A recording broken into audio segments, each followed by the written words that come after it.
금리가 계속 올라가면서 대출자의 부담이 가중되고 있습니다. 이 때문에 빚을 갚기 힘든 상황으로 내몰리는 부실위험 대출자가 늘고 있는데요. 특히 대구는 부실위험 대출자 연체율이 다른 대도시와 비교해 높게 나타나고 있어 가뜩이나 어려운 지역 경제에 큰 부담을 주고 있습니다. 한태현 기자입니다. 한국은행은 저축은행에서 신용대출을 받거나 신용카드 회사에서 2건 이상 돈을 빌릴 경우 또는 상호금융에서 2억 원 이상 빌리면 부실위험 대출자로 보고 있습니다. 또 3곳이 넘는 금융기관에 돈을 빌린 사람, 하위 30% 저소득 계층이나 저신용 등급 대출자, 원리금을 30일 이상 연체한 사람도 부실위험이 큰 대상으로 보고 있습니다. 최근 금리가 계속 올라가면서 대출 상환 부담 증가에 따른 가계대출의 잠재 위험이 커지고 있습니다. 한국은행 대구경북본부에 따르면 지난 2021년 6월 말 기준으로 부실위험 가계대출 잔액은 41조 5천억 원으로 4년 전인 2017년 38조 6천억 원과 비교해 7.5% 증가했습니다.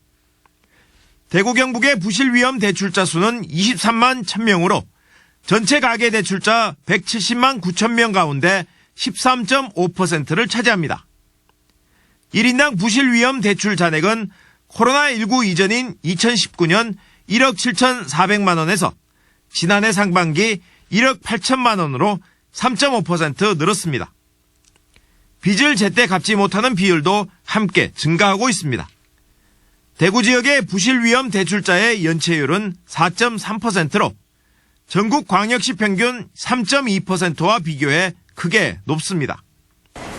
연체율이 올라가면 대출자의 신용 등급이 하락하고 금융기관 대출에 대한 접근성이 더 나빠지는 악순환으로 이어지게 됩니다.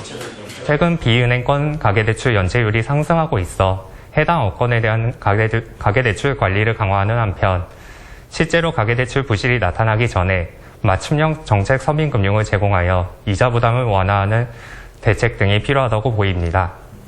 더 심각한 문제는 금리가 앞으로 더 오를 거란 겁니다. 한국경제연구원에 따르면 한국은행이 기준금리를 0.25%포인트 올리면 가계대출 금리가 단기간에 1%포인트 상승하고 외부 충격 없는 중립적인 상황에서도 연체율이 0.32%포인트 증가합니다. 소상공인과 자영업자의 비중이 높은 대구의 경우 소비가 위축되는 데다 최근 주택시장까지 하락하며 담보 가치가 떨어지고 있어 유동성 확보에 어려움이 커질 우려가 높습니다. 앞으로도 이게 상당 부분 늘어날 수 있고요. 그로 인해서 지역 경제에 큰 역할을 담당하고 있는 도소매업이라든가 또 이 부동산업 같은 이런 업종을 중심으로 해서 성장률, 기여도가 현저하게 떨어질 가능성이 높다. 한국은행은 단기적으로는 고금리 대출 의존도를 낮출 수 있는 대책을 마련하고 중장기적으로는 가계 소득을 개선하는 지자체 차원의 대책 마련을 주문하고 있습니다. MBC 뉴스